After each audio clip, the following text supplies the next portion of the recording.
તો હવે હાઈકોર્ટની ટકોર બાદ અમદાવાદની ટ્રાફિક પોલીસ હવે જાગી છે અને કામે લાગી ગઈ છે। ડ્રાઈવ યોજવામાં આવી હતી। અમદાવાદ પોલીસ દ્વારા એક ખાસ ડ્રાઈવનું આયોજન કરવામાં આવ્યું હતું। કેટલા લોકો પાસે લાયસન્સ છે, નિયમોનું પાલન થાય છે કે નહીં, એ તમામ જગ્યાએ અલગ અલગ વિસ્તારોમાં ડ્રાઈવ યોજવામાં આવી હતી। વૈષ્ણવદેવી સર્કલ પાસે ટ્રાફિક પોલીસના અધિકારીઓ ઉભા છે અને જે લોકો નિયમોનું પાલન નથી કરતા તેમના પાસેથી દંડ લેવાઈ રહ્યો છે। આ સાથે જ તેમને ટકોર પણ કરવામાં આવી રહી છે કે નિયમોનું લોકો પાલન કરે, એમના માટે જ સારી વ્યવસ્થા છે। તો વૈષ્ણવદેવી સર્કલ પાસેના દ્રશ્યો તમે જોઈ રહ્યા છો। જો કે હાઈકોર્ટ દ્વારા ટકોર કરવામાં આવી હતી કે પોલીસ દ્વારા કડક નિયમોનું પાલન કરાવવામાં આવે, ત્યારબાદ હવે પોલીસ અમદાવાદની જાગી છે અને અલગ અલગ વિસ્તારોમાં અલગ અલગ સર્કલ ઉપર ટ્રાફિક પોલીસના અધિકારીઓ ત્યાં ઊભા છે અને જે વાહન ચાલકો છે તેમનું ચેકિંગ કરવામાં આવી રહ્યું છે।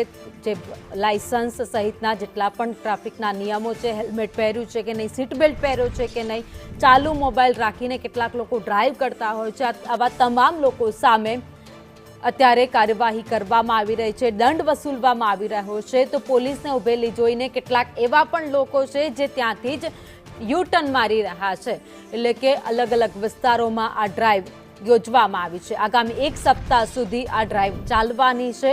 તમામ લોકોને સંદેશ ન્યૂઝ પણ અપીલ કરી રહ્યું છે કે ટ્રાફિકના નિયમો છે તમારા માટે, તમારી સલામતી માટે, તમારી સેફટી માટે બનાવવામાં આવ્યા છે, તો ખાસ તેનું પાલન કરો। શહેર પોલીસ ફરી એક વખત સક્રિય થઈ છે। 2 વ્હીલર પર રોંગ સાઈડ આવતા વાહન ચાલકો છે અને સાથે જ 4 વ્હીલર પર આવતા જે વાહન ચાલકો છે કે જે રોંગ સાઈડ આવતા હોય છે તે તમામ વાહન ચાલકોને રોકી તેમના વિરુદ્ધ કાર્યવાહી કરવામાં આવી રહી છે। વૈષ્ણવદેવી સર્કલ ખાતે અત્યારે પોલીસની જે કામગીરી છે તે જોવા મળી રહી છે। એસજી હાઈવે ઉપર કે જ્યાં સૌથી વધુ વાહનોની મૂવમેન્ટ રહેતી હોય છે ત્યાં રોંગ સાઈડમાં આવતા આવા વાહન ચાલકો પોતાનો અને અન્યનો જીવ જોખમમાં મૂકતા હોય છે અને તે માટે જ પોલીસની જે કામગીરી છે તે અત્યારે જોવા મળી રહી છે। વૈષ્ણવદેવી સર્કલ ખાતે કેટલાક જે વાહન ચાલકો છે તેમને રોકવામાં આવ્યા છે, તેમની સાથે વાત કરીશું। મોટાભાઈ, તમે રોંગ સાઈડ આવતા હતા, પોલીસે તમને રોક્યા છે, શું કહેવું તમારું? વસ્તુ બરાબર છે, એમની વાત સારી છે, અમારી સેફટી માટે છે, પણ વાત સારી છે એમની, અમારી સેફટી માટે જ છે।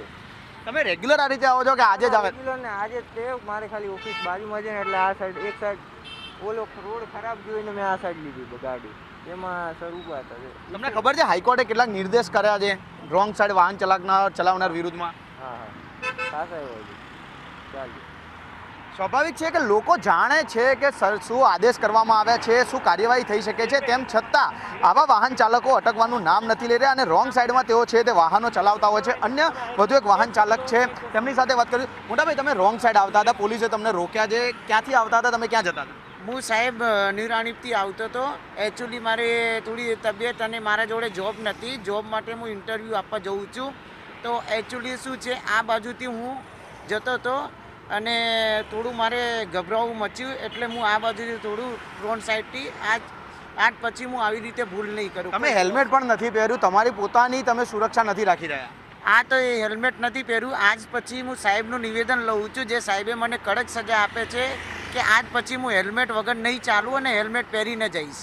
હા, સ્વાભાવિક છે કે અહીંયા સ્થાનિક પીઆઈ પણ આપણી સાથે, તેમની સાથે વાત કરીશું। વિજી સાહેબ, કયા પ્રકારની કાર્યવાહી વાહન ચાલકો કે જે રોંગ સાઈડ આવી રહ્યા છે તેમના વિરુદ્ધમાં? જે રોંગ સાઈડ આવ્યો છે એમના વિરુદ્ધમાં અત્યારે તમે વાહનો જપ્ત કરીએ છીએ અને જે એની પાસે જો પૂરતા લાયસન્સ, કાગળ, તમામ વસ્તુ જો હોય છે તો પછી એમને ચલણ આપી રોંગ સાઈડનું અને એમનો અલગથી મેમો આપવામાં આવે છે અને રોંગ સાઈડની અંદર વ્હીકલ છે એ જો અમને શંકાસ્પદ લાગે તો અમે એ ડિટેન પણ કરીએ છીએ અને લોકોને સમજાવીએ પણ છીએ કે ભાઈ રોંગ સાઈડ તમારા માટે પણ જોખમ છે અને જે અન્ય વ્યક્તિઓ જે રૂલ્સ રેગ્યુલેશન મુજબ ચાલે છે એમના માટે પણ જીવનું જોખમ છે। મતલબ લોકોના બહાના શું હોય છે? સૌથી મજેદાર વાત હોય છે કે લોકો કંઈક ના કંઈક નવું બહાનું આપતા હોય છે। જનરલી લોકોના બહાના એવા હોય છે કે મને ખબર નહોતી, મારે એકદમ નજીક જવું છે, બસ સામેની સાઈડ જ જવું હતું, આખું અમારે સર્કલ ફરવું હતું, એકદમ નાના બહાનાઓ હોય છે। ખરેખર તો એમની પાસેના કોઈ બહાના હોતા જ નથી, એમને પોતાને પણ ખ્યાલ હોય છે કે આ રોંગ સાઈડ છે, આ જવું એમના માટે પણ જોખમરૂપ છે અને બીજા માટે પણ છે, પરંતુ કોઈને કોઈ રીતે પોતાના મનને સમજાવવા માટે થઈને એ ખોટું બોલતા હોય છે। હા, સ્વાભાવિક છે કે નાના નાના બહાના ક્યારેક પોતાનો અને અન્યનો જીવ જોખમમાં મૂકી શકતા હોય છે અને તે માટે જ હાઈકોર્ટે સંજ્ઞાન લઈ અને ટ્રાફિક પોલીસને કડક સૂચના આપી છે કે આવા વાહન ચાલકો વિરુદ્ધ કડક કાર્યવાહી કરવામાં આવે, જેથી કરીને તે વાહન ચાલક અને અન્ય જે રસ્તાઓ ઉપર જનારા મુસાફરો અથવા તો વાહન ચાલકો છે તેમના જીવ જોખમમાં ન મુકાય, એક્સિડન્ટ ના થાય. પરંતુ લોકો આવા નિયમો અને આવા આદેશોનું પણ અનાદર કરતા આજે પણ જોવા મળ્યા છે, જેથી કરીને પોલીસની કામગીરી પર તો સવાલ ઉઠી રહ્યા છે. બીજી તરફ હાઈકોર્ટના નિર્દેશોનું પણ લોકો પાલન ન કરતા હોય તેવું માની શકાય છે. કેમેરામેન મેહુલ પટેલ સાથે જિગ્નેશ પટેલ, સંદેશ ન્યૂઝ, અમદાવાદ.